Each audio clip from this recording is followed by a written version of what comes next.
बिस्मिल्लाहिर्रहमानिर्रहीम, अस्सलाम वालेकुम नाज़रीन, आप देख रहे हैं द लास्ट स्टार। मैं हूं यासिर रशीद और आज के प्रोग्राम में हमारे पैनल में मौजूद हैं एडिटर फॉरम राना अजीम साहब, रोज़नामा 92 न्यूज़ कराची सईद खावर साहब और एडिटर इस्लामाबाद राव खालिद साहब, ब्यूरो चीफ इस्लामाबाद सुहेल इकबाल भट्टी साहब। नाज़रीन, ताज़ा तरीन सियासी मंजरनामा ये है कि इस वक्त गिलगित बल्तिस्तान के इलेक्शन जारी हैं और तमाम जमातों के जो रहनुमा हैं वो वहाँ पर मौजूद हैं। एक दूसरे पर तनकीद की जा रही है। दूसरी जानिब PDM को जो इत्तेहाद था उसमें कुछ दरारें पड़ती दिखाई दे रही हैं कि BBC उर्दू को हालिया दिए गए इंटरव्यू में बिलावल भुट्टो जरदारी का यह कहना था कि जब गुजरांवाला के जलसे में साबिक वज़ीर-ए-आज़म नवाज शरीफ साहब की जानिब से दो शख्सियात के बाकायदा तौर पर नाम लेकर इल्जामात लगाए गए तो मुझे धचका लगा, यानी मुझे उस वक्त हैरत हुई।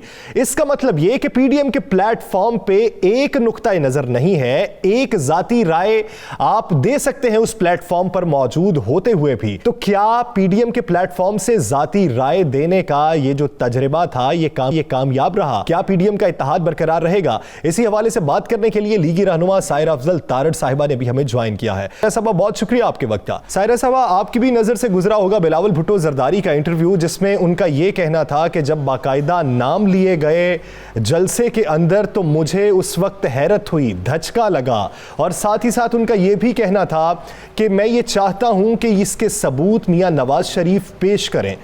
तो उस पे क्या ये समझ लिया जाए कि ये ताबूत जो है उसमें आखिरी कील ठोंक चुके हैं, या फिर बिलावल भुट्टो जरदारी का ये जो बयानिया है ये उनका जाती है, आपका और है, PDM का और है?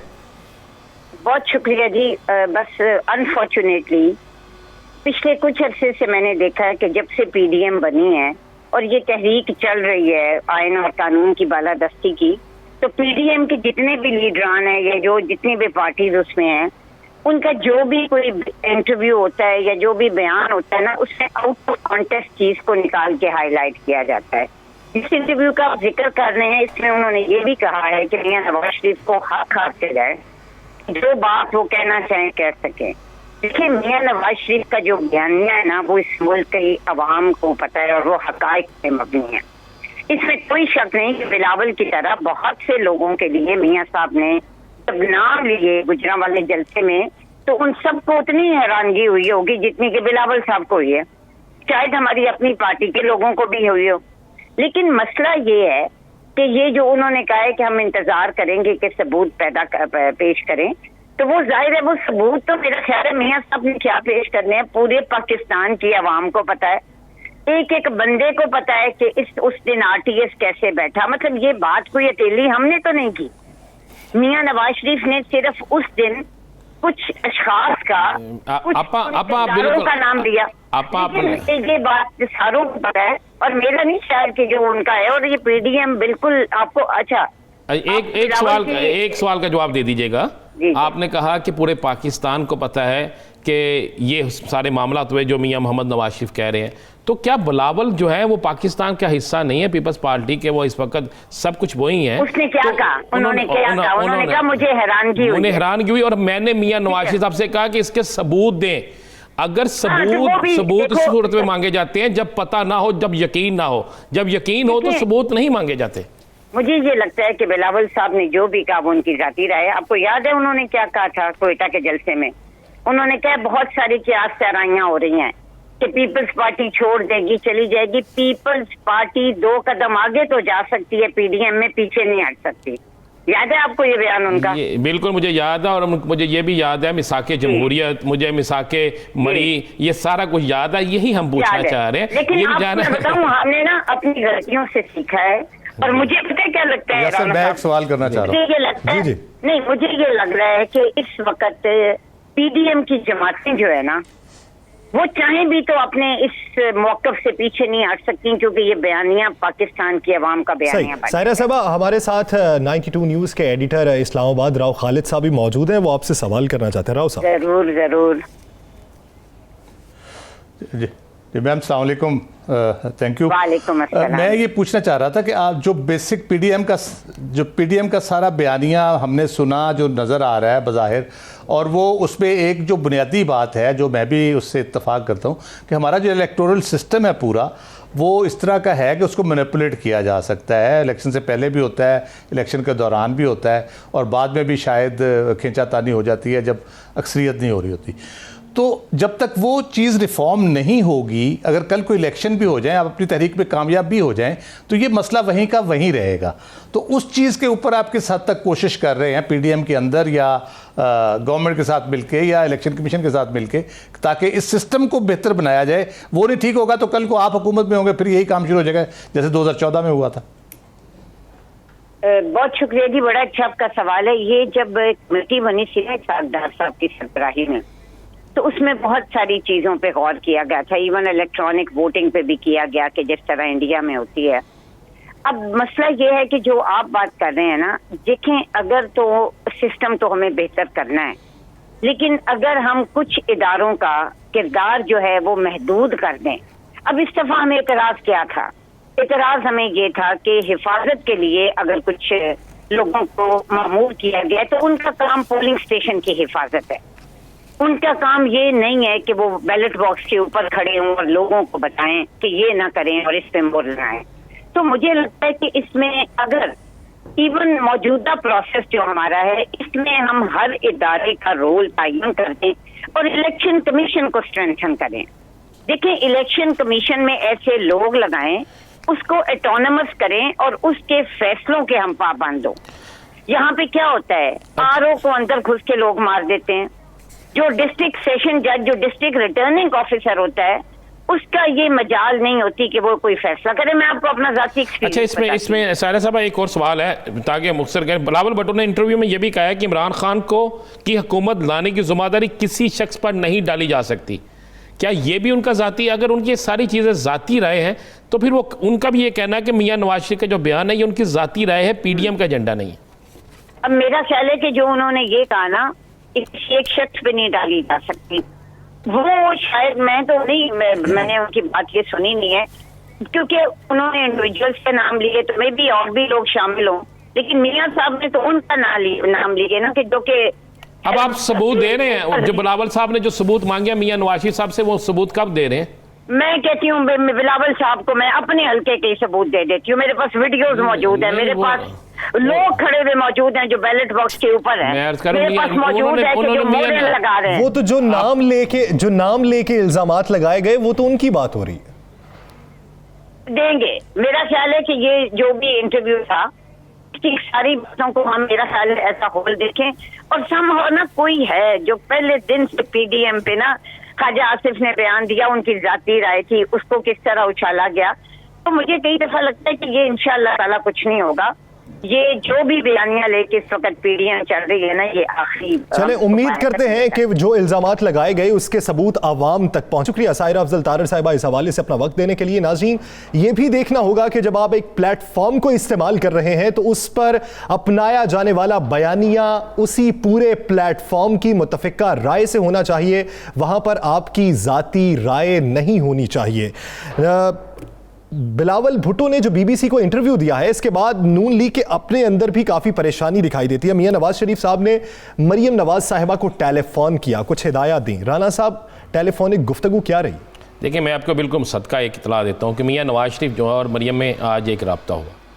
उस रब्ते में मरियम ने उस इंटरव्यू का हवाला दिया मियां नवाज शरीफ को, कहा कि देख लें, हमें लगता है कि पीपल्स पार्टी हमसे भी हाथ करने जा रही है। ये लफ्ज़ इस्तेमाल, मरियम औरंगज़ेब से एक बयान दिलाया जाए कि ये उसका ज़ाती जो इंटरव्यू है उसमें ये ज़ाती उसके जो बयान है इसका उससे तल्लक है, उनकी पीडीएम या पीपल्स पार्टी से तल्लक नहीं। जब ज़हन में रखें, अगर ज़ाती तल्लक है तो मियां नवाज शरीफ अगर कोई बयान देते हैं फिर उनका ज़ाती तल्लक है, उसका मुस्लिम लीग से नहीं है, जिस तरह कल कैसर शेख साहब ने तो कहा बकायद। और उसके बाद मियां नवाज शरीफ के दो राब्ते हुए हैं।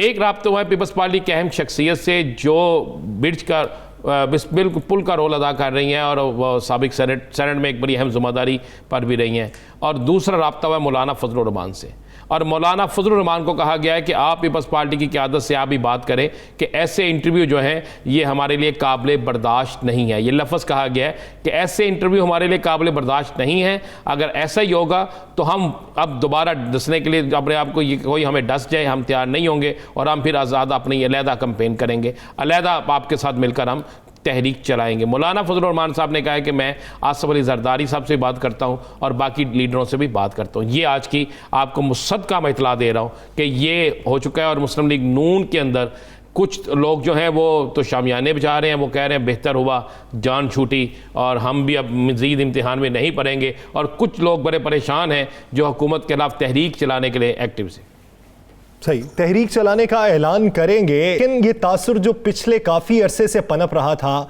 वो अब तासुर कुछ हद तक सही भी साबित हो रहा है। जमीयत उलमा इस्लाम फे क्या इस पर राय रखती है? सीनियर रहनुमा हाफिज़ हुसैन अहमद साहब ने हमें ज्वाइन किया। हाफिज़ साहब, बहुत शुक्रिया आपका इस हवाले से वक्त देने के लिए। उम्मीद है खैर व आफियत से होंगे। हाफिज़ साहब, बिलावल भुट्टो जरदारी साहब का बयान आपकी नज़र से गुजरा होगा। आप दोनों पार्टीज के बारे में राय जो माजी वाली रखते थे वही आपकी हालिया भी है और मुस्तकबिल में भी आपको खदशात हैं। अब बिलावल भुट्टो जरदारी के इस बयान के बाद क्या आप ये समझते हैं कि पीडीएम का जो प्लेटफॉर्म है उस पर दी जाने वाली राय किसी की जाती हो सकती है, जैसे आपकी राय को जाती कहा जाता है? बिस्मिल्लाहिर्रहमानिर्रहीम। देखिए, मैंने पहले भी गुजारिश की थी आपके प्रोग्राम में और दीगर अपने चैनल्स पर भी मैंने यही बात की है कि जब भी मुख्तलिफ जमातें जमा होती हैं तो वो किसी कॉमन पॉइंट पे एक दो निकात पे ही मुत्तफिक होती हैं, खुसूसन अपोजिशन की जमातें। अब इस वक्त गिलगित में अगर आप सूरत हाल देखेंगे, एक तरफ हम इस्तीफों की बात करते हैं कि इज्तिमाई तौर पर एक ऑप्शन के तौर पर ये हमने डाला हुआ है कि इस हुकूमत से छुटकारा के लिए हमने इज्तिमाई इस्तीफे भी देने हैं, और दूसरी जानिब हम सीटों के लिए जो है गिलगित में लड़ रहे हैं। मोहतरमा मरियम साहब अलग कैंपेन चला रही हैं, बिलावल भुट्टो साहब जो है वो अलग कैंपेन चला रहे हैं। तो इससे साफ जाहिर है कि जो मामलात तय हैं उन्हीं मामलात को अहाता करना चाहिए। और यही बात जो मैंने की थी, जिसको मेरी जाती राय करार दिया जा रहा था, यही बात जनरल कादिर ने की है, यही बात सरदार सनाउल्लाह ने की है और यही बात मौलाना गफूर हैदरी साहब ने की है और यही बात अब जनाब बिलावल भुट्टो ने की है। जाहिर है कि दीगर भी लोग करेंगे। जब उस फ्रेमवर्क से हटकर कोई बात होगी तो यकीनन न सिर्फ ये कि शामिल 10 जमातें उस बयानिया के हवाले से बोझ नहीं उठा रही, बल्कि मुस्लिम लीग नून के जो हमारे रुफका हैं, पाकिस्तान मुस्लिम लीग नून जो है एक वो लंदन जो मुस्लिम लीग नून है उसके बयानिए का वजन नहीं उठा रहे। तो मैं समझता हूँ कि उसके लिए बेहतरीन तरीका ये है कि उन्हीं निकात तक अपने आप को महदूद रखा जाए। जब पीडीएम का कोई प्रोग्राम हो, जलसा हो, इजलास हो, और बाकी अपने प्रोग्राम में जिस तरह बिलावल भाई निकले हुए मैदान में या उस तरफ से मरियम साहिबा अपने प्रोग्राम में जो चाहें अपने पॉलिसी के हवाले से वो बात कर सकते। अच्छा, मुझे समझ नहीं आती, मरियम साहबा उधर गई हैं गिलगित बल्तिस्तान, वहाँ तो नवाज शरीफ का खिताब नहीं करवा रही, वहाँ मियाँ नवाज शरीफ जो है अपना बयानिया लेके नहीं जा रहे। बाकी जो है शहरों में बयानिया होते। आप समझते हैं कि बिलावल के इस इंटरव्यू के बाद, बिलावल भुट्टो के इस इंटरव्यू के बाद पीडीएम कायम रह सकेगी? देखिए, वो तो छोड़िए, गुजरावाला में जनाब मोहतरम मियाँ नवाज शरीफ साहब ने खिताब फरमाया, कराची में बावजूद उन्होंने वो खिताब नहीं फरमाया, लेकिन क्या वहाँ पर मुस्लिम लीग की क़यादत मौजूद नहीं थी, मरियम साहिबा नहीं थी? उन्होंने इस बयानिए को क्यों बयान नहीं किया? और इसी तरह कोयटा के बाद भी उस बयानिए को बयान नहीं किया जा रहा है।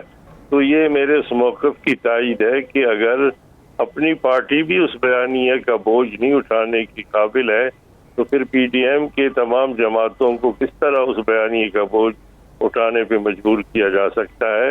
या मैं गुजारिश करूंगा कि ये हाफिज साहब हमारे साथ एडिटर कराची हैं सईद खावर साहब, वो आपसे सवाल करना चाहते हैं। जी,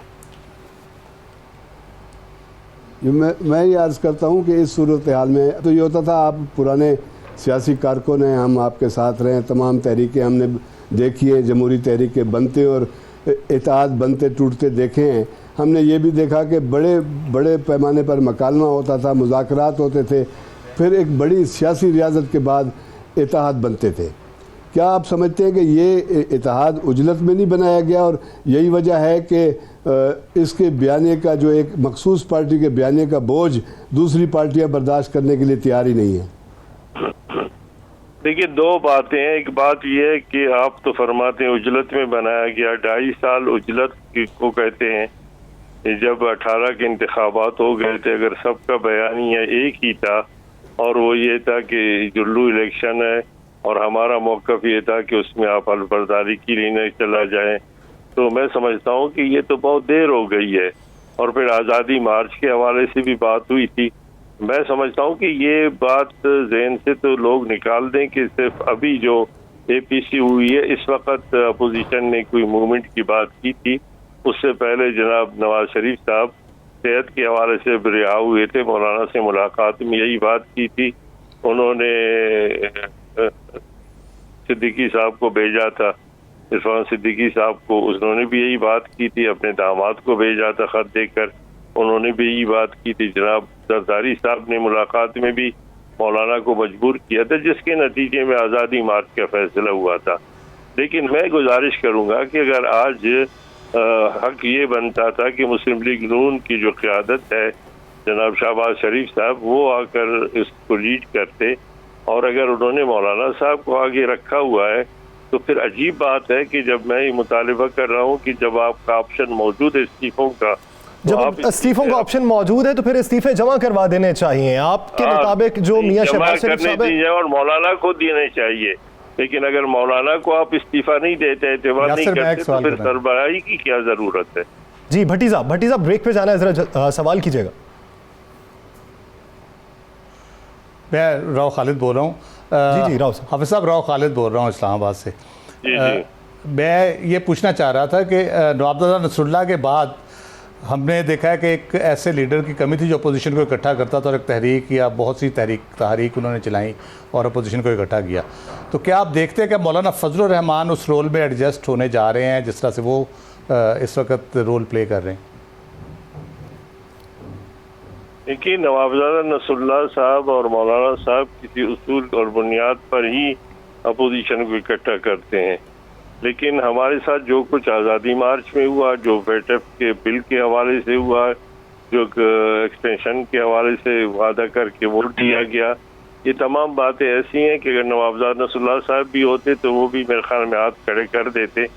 यही बात थी कि नवाबजादा साहब ने कभी भी आल शरीफ पर इस अंदाज में ना एतमाद किया था, और आज जो हम सूरत हाल देख रहे हैं तो मैं समझता हूँ कि जो भी मुआहदा होता है उसमें यकीनन यानी आपके नज़दीक एतमाद करना गलती है, एतमाद माजी में अगर होता रहा तो वो भी आपकी गलतियां ही थी, उससे सीखा नहीं गया, एक बार फिर से एतमाद कर लिया गया कि मुस्तकबिल शायद रोशन हो जाए। बहुत शुक्रिया हाफिज हुसैन अहमद साहब इस हवाले से अपना वक्त देने के लिए। नाज़रीन, दीगर इश्यूज़ पर बात करेंगे एक शॉर्ट ब्रेक के बाद। Stay with us.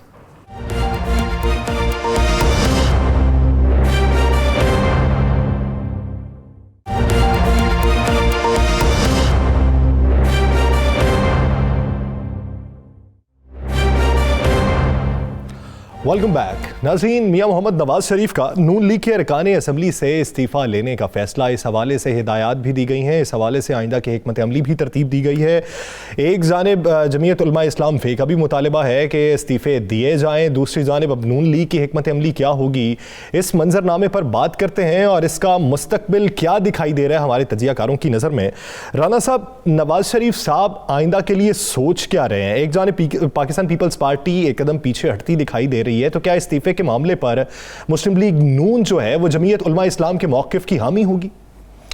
देखिए नहीं यासर, बिल्कुल इस तरह नहीं होगा। मुस्लिम लीग नून जो है वो जो प्लानिंग कारी, मैं आपको बता देता हूँ, लाहौर के जलसे से तीन दिन पहले लाहौर में एक मीटिंग होगी।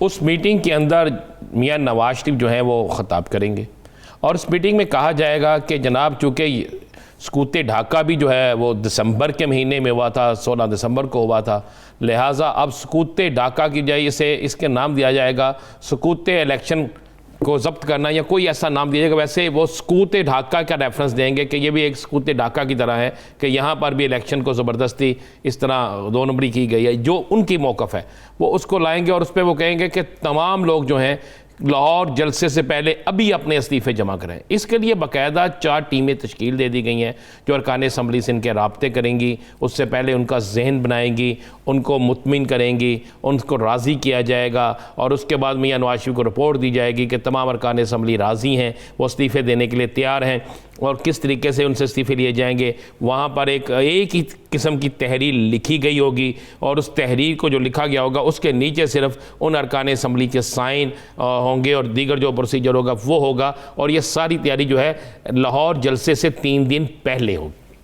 और इसके लिए बाकायदा जो 4 टीमें तश्कील दी गई हैं वो चारों लोग वो हैं जो मियां नवाज शरीफ के राइट लेफ़्ट जो होते हैं, जो उनके करीब तरीन हल्के जो लोग हैं उनके। अब उनकी तरफ से उस जलसे से पहले क्या रिपोर्ट आती है? क्या वो 3 दिन पहले तमाम अरकान असम्बली इस्तीफ़ा देने के लिए तैयार हो जाते हैं? नहीं होते। उनमें से कितने लोग ऐसे हैं जो उस मीटिंग में ही नहीं आते, कितने लोग ऐसे हैं जो उस मीटिंग से गायब रहते हैं। इन्होंने तो यहाँ तक प्लानिंग बनाई है कि तमाम लोगों को जो अरकान असम्बली इनके हैं इनको 2 दिन पहले ही लाहौर बुला लिया जाए, ताकि अगर उनमें से कोई एक काम हो तो उसको किस तरह ढूंढना है, किसकी ड्यूटी है, कौन उसको साथ लेकर आएगा, किस किस डिवीज़न में किस किस ने किस किस को साथ लेकर आना है, लाहौर में किस जगह रखा जाएगा, कौन उनकी मेहमान नवाजी करेगा। ये सारा उनकी एक बड़ी बेहतरीन उन्होंने अपनी तरफ से तो प्लानिंग बनाई है। लेकिन अगर उससे पहले PDM टूट गई, उससे पहले आज बिलावल भुट्टो के BBC के इंटरव्यू के बाद वाला मामला कुछ ऐसा हो गया तो फिर ये सूरत हाल चेंज होगी। लेकिन मुस्लिम लीग नून ये फैसला कर चुकी है, मुस्लिम लीग नून की क़यादत जो मुस्लिम लीग नून बरतानिया हम कह सकते हैं, ये फैसला कर चुकी है कि वो मुस्लिम लीग नून पाकिस्तान के जो लोग हैं उनसे इस्तीफ़े लेंगे। अब उनमें से कितने लोगों ने इस्तीफ़े देना है, कितने ने नहीं देना है, ये फैसला तो उस मौके पर होगा और बहुत से होंगे। लेकिन दूसरी तरफ आपको ये भी बताऊँ, जिन 4 लोगों की ड्यूटियाँ लगी हैं उन चारों को में से किसी एक को भी किसी भी डिवीज़न में पसंद नहीं किया जाता। मैं ये आपको बिल्कुल ये आपको मैं मुसद्दक़ा आपको बात कह रहा हूँ कि नहीं किया जाता। और वही 4 जो लोग हैं उनमें से 3 लोग इस वक्त जो है गिलगित बल्तिस्तान में भी मौजूद हैं, जो पहले दिन तो साथ नहीं गए लेकिन आज वो वहाँ पे मौजूद हैं और उनको वहाँ पे बुलाने का मकसद भी यही है कि उनसे साथ साथ मशावरत की जाए, उनसे पूछा जाए कि किस डिवीज़न में कितने ऐसे लोग हैं जो हमें छोड़ के जा सकते हैं। ये भी इनको बड़ा एक खदशा है कि हमें छोड़ के जा सकते हैं, इसलिए वक्त से बहुत पहले ये प्लानिंग की गई है। 3 दिन पहले इस्तीफ़े लिए जाएंगे, इस्तीफ़े लेने से 2 दिन पहले लाहौर में बुलाया जाएगा और लाहौर में बुलाकर उनको राम करने की कोशिश की जाएगी। और अगर ये देखेंगे कि ज़्यादा तादाद नहीं आई तो फिर यह इस्तीफ़ों का ऑप्शन जो है किसी वक्त भी कैंसिल हो सकता है। यानी आप ये कह रहे हैं कि मियां नवाज शरीफ ये सोच रहे हैं कि सकूते PTI हुकूमत हो जाए, इसलिए इस्तीफ़े सबके लिए जाएं। राव साहब, आप क्या राय रखते हैं? जैसा कि राना साहब ये बता रहे हैं कि जो तैयारियां हैं वो तो ख्वाहिशात हैं मियां नवाज शरीफ साहब की, लेकिन क्या आपको इस पूरे सिनेरियो में ये लगता है कि जो लीगी अरकान हैं वो इस्तीफ़ों पर माइल हो जाएंगे? अगर हम गिलगित बल्तिस्तान की सूरत हाल देखें तो वहाँ पे जो उम्मीदवार थे वो तो 8 से 9 ऐसे थे जो उनसे टूट के PTI में चले गए, तो क्या ऐसी सूरत बन सकती है कि इस्तीफ़ों का ऑप्शन आ जाए? देखिए, मेरा नहीं ख्याल कि कोई बड़ी तादाद में लोग तैयार होंगे। इनको शायद जमा करा दें अपना तसल्ली दिलाने के लिए, लेकिन उसको जब अगर ये एग्जीक्यूट करेंगे, अगर ये गो अहेड देंगे स्पीकर को कि जी हम ये इस्तीफ़े कबूल करें, तो वो शायद उसको ओन ना करें उन इस्तीफ़ों को, ये लगता नहीं है। जहाँ तक गिलगित बल्तिस्तान की बात है, ये पैटर्न आपको नज़र आता है कि जब लोग फेड अप होते हैं या देखते हैं हवा का रुख वो चेंज करते हैं। ये वो चीज़ है जिसको ये धांधली कहते हैं। बाद में ये कहेंगे जी धांधली हो गई और खलाई मखलूक आ गई। लोग, हमारे सियासत इस किस्म की है, वो जब देखते हैं कि एक बंदा करप्शन चार्जेस पे निकला है, उसको नज़र आता है कि इसके वापस आने के चांसेस नहीं हैं, तो लोग अपने अपनी मंजिल का तयन खुद करते हैं, फिर उस तरफ जाना शुरू हो जाते हैं। दूसरी बात यह कि इमरान, मैं एक बड़ा क्रेडिट दूंगा मौजूदा हुकूमत को, पंजाब की और फेडरल गवर्नमेंट को, जो ट्रेडिशनली हमारे यहाँ रहा है। इस किस्म की जब सूरत हाल पैदा होती है, जब किसी जमात के अंदर इस किस्म का इंतशार पैदा होता है, तो ये बड़ी आसानी होती है हुकूमत, सिटिंग गवर्नमेंट के लिए कि उनके बंदों को तोड़ ले, कर ले, अपने साथ मिला ले। अभी तक आपने ऐसी कोई एफर्ट देखी नहीं है। अगर ये एफर्ट करें तो मेरा ख्याल है 15 दिन की बात है ज़्यादा से ज़्यादा। खबर साहब, आप क्या राय रखते हैं कि एक तरफ जब PDM की तहरीक ने जलसे जुलूसों का आगाज़ किया तो एक मोमेंटम बनाने की कोशिश की, लेकिन उसके जवाब में अब हुकूमत भी जलसे जुलूसों वाली सियासत पर आ चुकी है। सवात का आज जलसा भी आपकी नज़र से गुजरा होगा, बड़ी तादाद थी अवाम की, उधर हाफिजाबाद में भी तैयारियां चल रही हैं। तो जलसे का मुकाबला जलसे से करने पर क्या पीडीएम की तहरीक का जो बयानिया है, जो अवाम को माइल करने की कोशिश है, ये अगर नाकाम हुई तो इस्तीफे ऑप्शन हो सकते हैं इनके पास? यासिर, मैं पहली बात तो ये है कि हम सारे दोस्त जितने भी बैठे हुए हैं पहले दिन से पीडीएम की तख्लीक के हवाले से और तश्कील के हवाले से अपने ख़यालात का इज़हार करते रहे। मेरे ख्याल में पीडीएम एक मुख्तलिफ राय लोगों का मजमूआ है और इसमें बयानिया मुत्तफ़िक़ा और यकसां बयानिया बन ही नहीं सका पहले दिन से। अब आपको अर्ज़ करूँ कि दो नुकात पर इनका बड़ा झगड़ा हुआ और आपस में इख्तलाफात भी हुए पहले रोज़ ही। एक नुक्ता ये था कि भाई इस्तीफ़ों की सियासत की जाए, दूसरा नुक्ता ये था बयानिए का, जो अभी नवाज शरीफ साहब का बयानिया है, उसमें यह कहा गया कि हम इस्टेब्लिशमेंट को नाम लेकर, इदारों के नाम लेकर, शख्सियात के नाम लेकर उनको मूरद इल्ज़ाम ठहराएं और आज के तमाम तर हालात का ज़िम्मेदार ठहराएं। उस पर पीपल्स पार्टी का इत्तफाक नहीं था। महमूद अचकज़ई और JUI और नून लीग ये एक तरफ थे, दूसरी तरफ ANP पीपल्स पार्टी और उनके कुछ साथी वो दूसरी तरफ थे।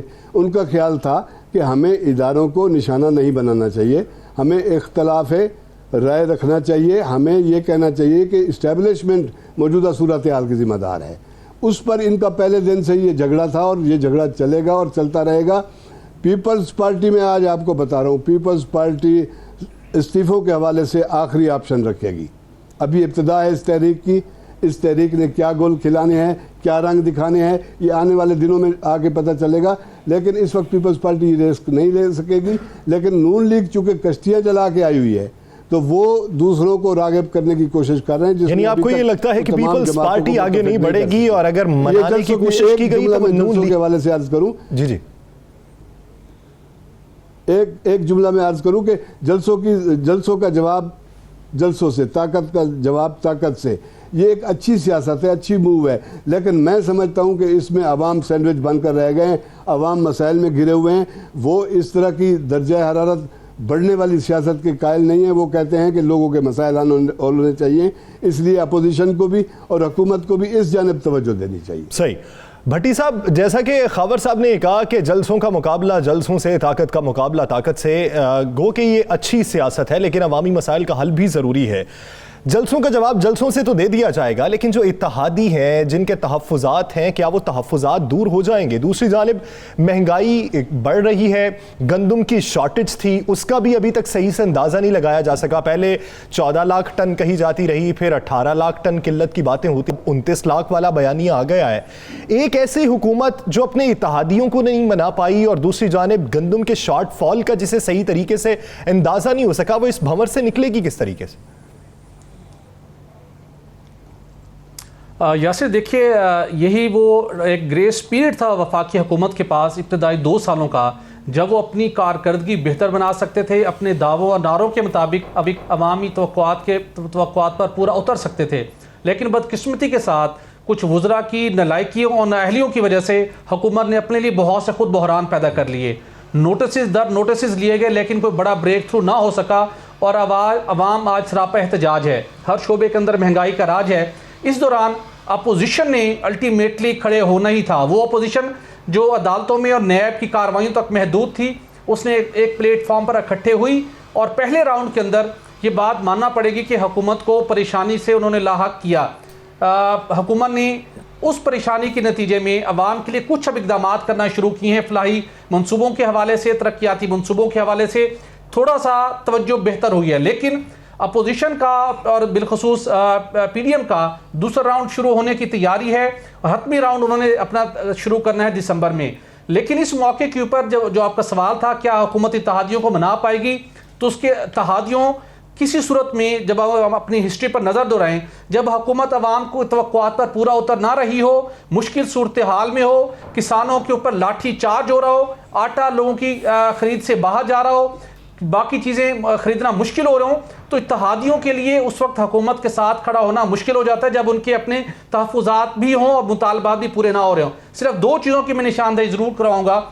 गंदम का मामला एक तरफ कोई मामला चावल के किसानों का नहीं उठा रहा। ये नवंबर का महीना बहुत क्रिटिकल है। प्राइवेट सेक्टर और एक्सपोर्टर बहुत एक्सप्लॉइट कर रहे हैं बुरी तरह से लोगों को। वो पाकिस्तान की टॉप क्वालिटी की एक्सपोर्ट क्वालिटी का चावल जिसकी कीमत 2600 रुपये फी मन होनी चाहिए थी, 2000 रुपये पे शुरू हुई और अब वो कुछ लोगों के गठजोड़ से वो 1800 रुपये फी मन तक आ चुकी है, जबकि उसकी कीमत कम से कम 3000 होनी चाहिए, क्योंकि उसके अंदर पास्को का रोल नहीं है, हुकूमत सपोर्ट प्राइस नहीं फिक्स करती, वजारत नेशनल फूड सिक्योरिटी सोई हुई है और किसान सरापा एहतजाज हैं। जो हालिया एहतजाज हुआ लाहौर के अंदर, उसके अंदर चावल के किसान भी मौजूद थे, उसकी जानिब तवज्जो नहीं दी जा रही और हम एक खतीर ज़र मुबादला कमाते हैं चावल की एक्सपोर्ट से, और यहाँ पर मिसमैनेज हो गया तो वो किसान भी रुल जाएगा। उसके बाद हम गंदम की बात करते हैं। गंदम के किसानों के ओवरऑल उसके हवाले से इत्तेहादी जमातें भी उनको सपोर्ट कर रही हैं। हुकूमत के लिए मुश्किल बनेगी आने वाले दिनों में। अब तक कई नोटिस लिए गए हैं और गुज़श्ता हफ्ते एक और नोटिस लिया प्राइम मिनिस्टर इमरान खान साहब ने वफाकी कबीना के सामने, जिसकी दस्तावेज हमें मसूल हुई कि प्राइम मिनिस्टर ने डायरेक्शन दी थी अप्रैल में कि गंदम की किल्लत है, तमाम तर पेपर रूल्स, तमाम तर कवायद ज़वाबित को आप बलाए ताक रखें। इस्तिस्ना दिया गया फ़ौरन गंदम लाएं। पहली खेप पहुंची सितंबर में। प्राइम मिनिस्टर ने सवाल उठाया है, अरकान अब सवाल उठा रहे हैं कि जब हमारे पास शॉर्टेज हो सकती थी दिसंबर 2019 तक, क्यों हमने गंदम एक्सपोर्ट करते रहे सब्सिडी देकर? उन लोगों को कैफे किरदार तक आज पहुंचा चुके होते तो आज ये मुश्किल सूरत हाल न होती। अब हम इंक्वायरियां कर रहे हैं और अब कहा गया है कि हमें 12 की बजाय 18 नहीं 29 लाख टन हम गंदम दरामद करेंगे, जिसके ऊपर 120 अरब से ज्यादा लगभग हमारे पैसे खर्च होंगे तमाम ड्यूटीज टैक्स छोड़ने के बाद। यानी खुद इन्हिसारी से ये जो गैर मुल्की इन्हिसारी तक का सफर है, ये काफी तकलीफ दे सफर है। ये अगर हम जिस चीज में खुद कफील थे अब उसी पे दूसरों पे इन्हिसारने लगेंगे तो इससे ज्यादा तकलीफ दे बात क्या होगी? ये सोचना होगा हुकूमत को, ये मामलात हल करना होंगे, इत्तेहादियों को मनाना होंगे, तभी अपोजिशन के मौकिफ को किसी हद तक रद्द किया जा सकता है। नाज़रीन, दीगर चीज़ पर बात करेंगे एक शॉर्ट ब्रेक के बाद। Stay with us.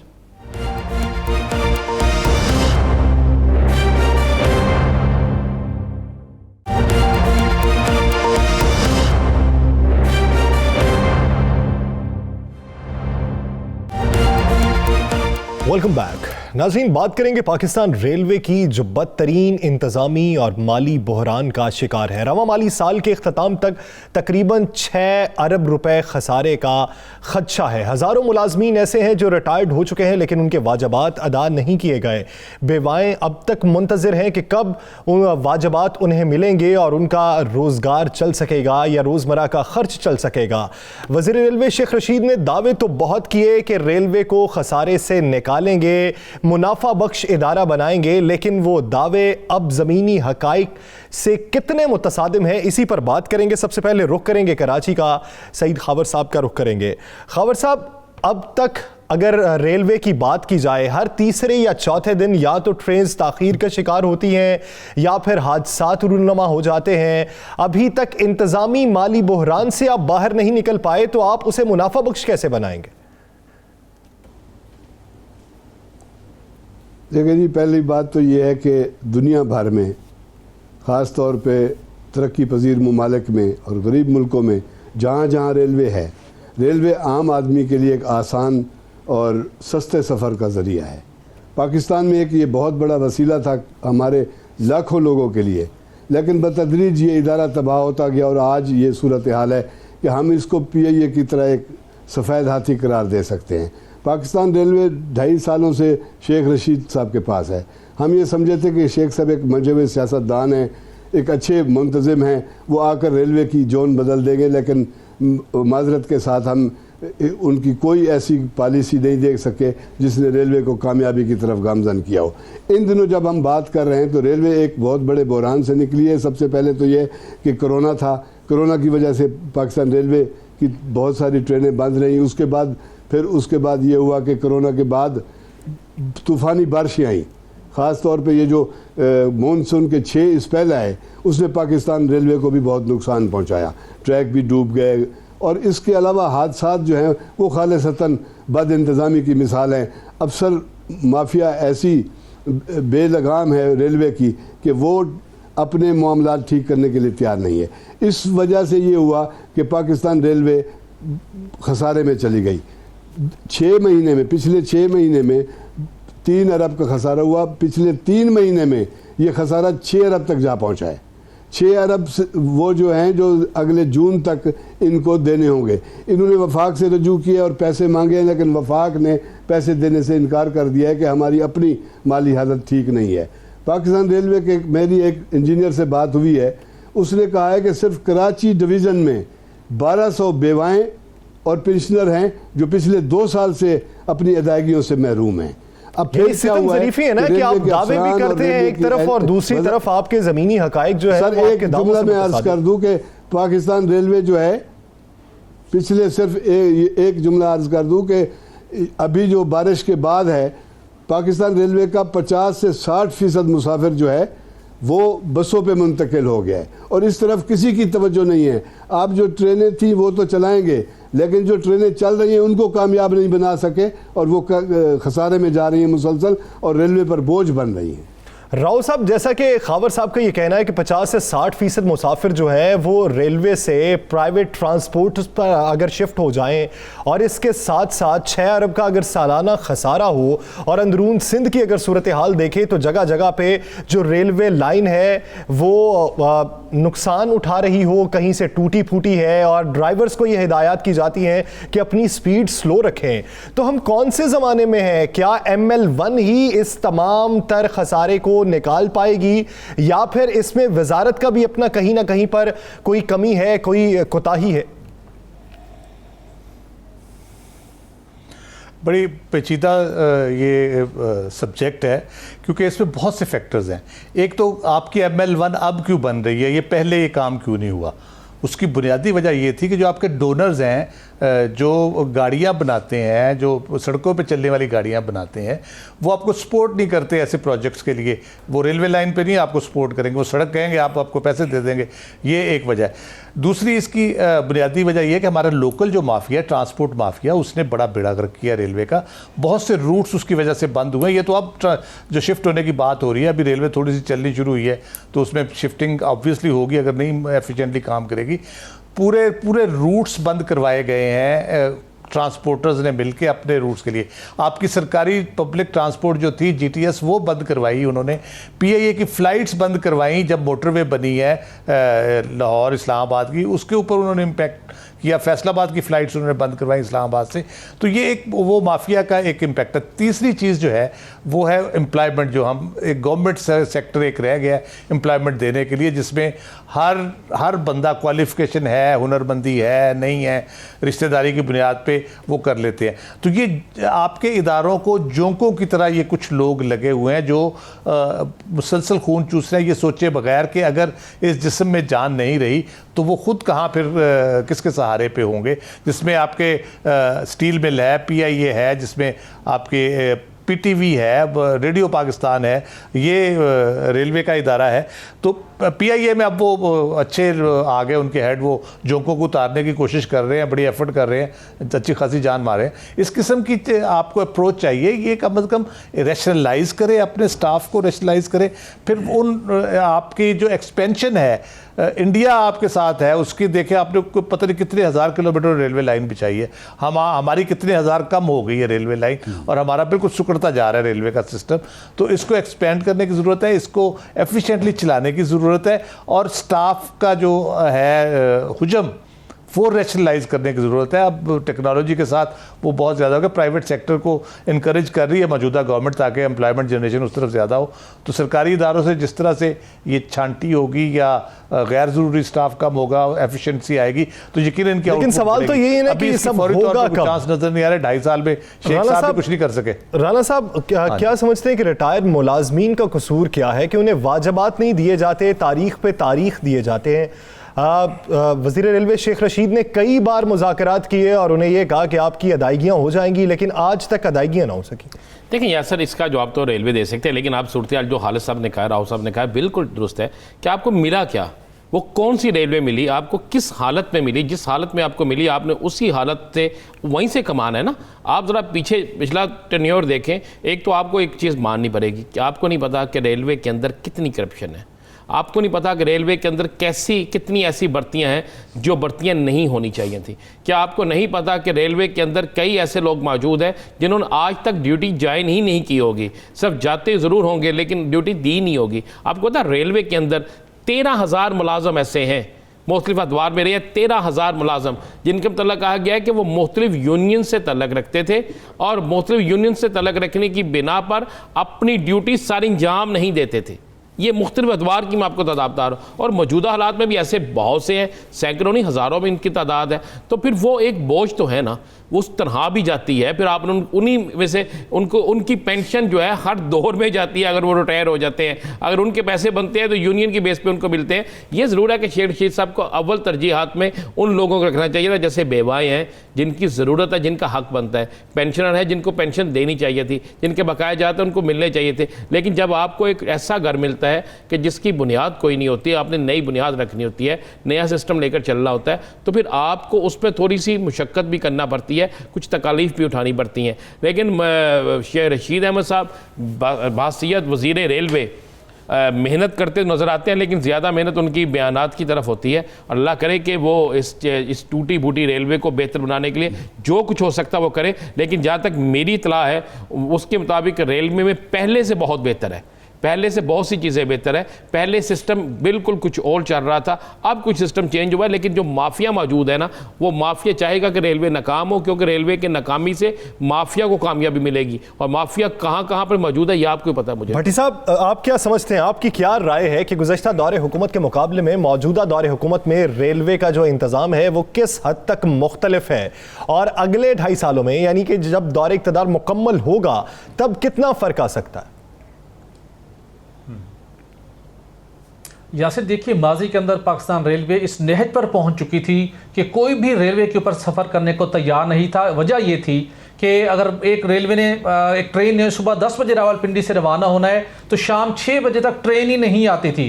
पूरे मुल्क के अंदर ट्रेनें अपने औकात पर नहीं चलती थी, सारा दिन ब्रेकिंग न्यूज़ चलती थी। लेकिन अब फ़र्क ये ज़रूर हुआ है कि उस खसारे को एक कहीं ब्रेक लगाई गई है और ट्रेनों के जो औकात कार हैं उसके मुताबिक ट्रेनें चल रही हैं, सफाई का निज़ाम भी कुछ बेहतर हुआ है। लेकिन असल मामला बहुत गंभीर है। गुज़श्ता हफ्ते वफाकी हुकूमत ने पाकिस्तान रेलवे की तंजीम नौ का जो हतमी प्लान है वो मंजूर कर लिया है, जो कि डॉक्टर इशरत हुसैन के सरबराही में एक कायम कमेटी ने तैयार किया। बहुत ज़ख़ीम ये प्लान है, लेकिन उसके चीदा नकात आपके साथ शेयर करता हूँ जो कि पाकिस्तान तहरीक इंसाफ की हुकूमत के ख़त्म होने तक अगर उसके ऊपर इम्प्लीमेंटेशन स्टार्ट हो गई तो आने वाले सालों में शायद रेलवे बेहतर सूरत हाल में नजर आए अगर उनके ऊपर इन लेटर एंड स्पिरिट अमल हुआ। पहले उन्होंने कहा है कि पाकिस्तान रेलवे के अंदर पॉलिटिकल इंटरफेरेंस बहुत ज़्यादा है। खुद लिख रहे हैं मौजूदा दौर हुकूमत के अंदर उनके एक प्राइम मिनिस्टर के मुशीर कि उसको जो वजारत का रोल है पाकिस्तान रेलवे के ऑपरेशन में उसको ख़त्म किया जाए। उसके बाद उसके बोर्ड के अंदर एक्सपीरियंस एफिशिएंट लोगों को लाया जाए। तीसरा, जो सरकारी भर्तियों का अमल है फौरी तौर पर रोका जाए और पाकिस्तान रेलवे की तंजीम नौ के ऊपर ML1 मनसूबे के तहत जो रकम खर्च होनी है वो खर्च होने के बाद रेलवे को अपने पांव पर खड़ा किया जाए। और जो हमारा सरकारी ढांचा है ये मुस्तकबिल में भी रेलवे को मुनाफा बख्श चलाने के काबिल नहीं है। लिहाजा अब ये हल तजवीज़ किया गया है कि इसको इन्वेस्ट करें, इसको स्ट्रेंथन करें, प्रॉफिटेबल बनाएं और उसके बाद इसको प्राइवेटाइज कर दें या पब्लिक प्राइवेट पार्टनरशिप के तहत चलाएं ताकि दोबारा ये सफ़ेद हाथी ना बने। माजी की हमारी रिवायत है और बदकिस्मती के साथ सरकारी इदारों के अंदर अब एक रिवाज बन चुका है कि बस सरकारी नौकरी मिल जाए, आराम से हाथ पे हाथ रख के बैठने हैं और उन वसाइल को नोचना है। कुछ लोगों की ये एक अप्रोच बन चुकी है। इस अप्रोच को ख़त्म करने की ज़रूरत है। दुनिया के जदीद तकाज़ों के मुताबिक दुनिया में हर तरफ भी रेलवे जो है वो आपका मुस्तनद ट्रांसपोर्ट सिस्टम होता है, रेलवे ही आपका मुनाफा बख्श इदारा होता है, रेलवे के ही जरिए अक़वाम जो है वो ट्रांसपोर्ट में तरक्की पाती हैं। तो ये बुनियादी उसूल है, बुनियादी नुक्ता है कि रेलवे का निज़ाम बेहतर हो सके। नाज़रीन, आगे बढ़ेंगे और बात करेंगे मुल्क में जारी महंगाई के हवाले से। हुकूमतों के नोटिस पे नोटिस, एक्शन पे एक्शन, लेकिन महंगाई जूं की तूं बरकरार है, जिसका आज कुछ इजहार मरीम नवाज ने भी स्कर्दू में जलसे से खिताब करते हुए कहा कि वज़ीर आज़म जब ये कहते हैं कि मैं इस चीज़ पर नोटिस लूँगा वही चीज़ महंगी हो जाती है। राना साहब, इस वक्त जो सूरत हाल है, माफिया किस हद तक मजबूत है? अवाम कब तक माफिया की गिरदान सुनती रहेगी और ये महंगाई बर्दाश्त करती रहेगी? देखिए यासर, माफिया तो इस कदर मजबूत है कि वज़ीर आज़म पाकिस्तान के तमाम तर एहतियारात, अहकामात, हदायत, इन तीनों के बावजूद भी किसी एक चीज़ पे कमी नहीं हुई। देखिए, सहूलत बाज़ार लग गए, ये हल नहीं है। सहूलत बाज़ार हल नहीं है। हर गली में 5, 6, 10, 20 दुकानें मौजूद होती हैं। सहूलत बाज़ार पूरे पाकिस्तान को कवर नहीं कर सकता।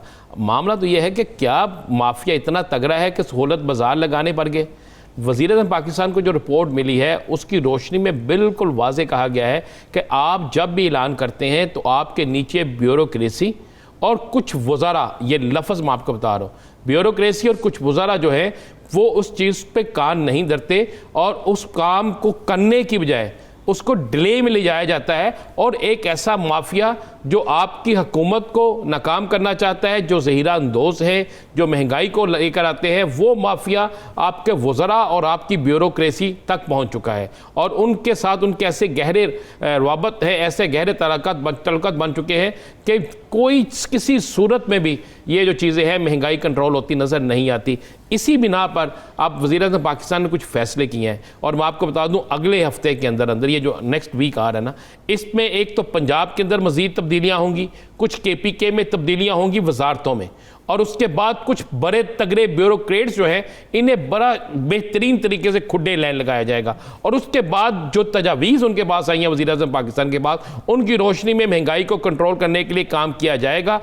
क्योंकि वज़ीर आज़म हर सूरत में महंगाई को कंट्रोल करना चाहते हैं, इत्तेहादी भी यही चाहते हैं, मगर कुछ ऐसी चीज़ें मौजूद थी जो बाकायदा सबूत के साथ अदारों ने रिपोर्ट्स दी हैं, उनकी रोशनी में अब कुछ तब्दीलियाँ होने जा रही हैं और इसमें कुछ घर के अफराद भी शामिल हैं। चलें, उम्मीद करते हैं कि माजी की निस्बत जितने नोटिस हुए जितनी रिपोर्ट्स मुरतब हुई, उनसे कुछ मुख्तलिफ इसके नताइज हों, आवाम के हक में इसके नताइज निकलें।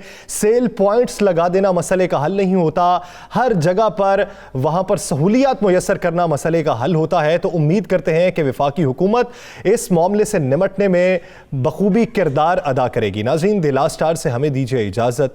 अल्लाह ने के बाद।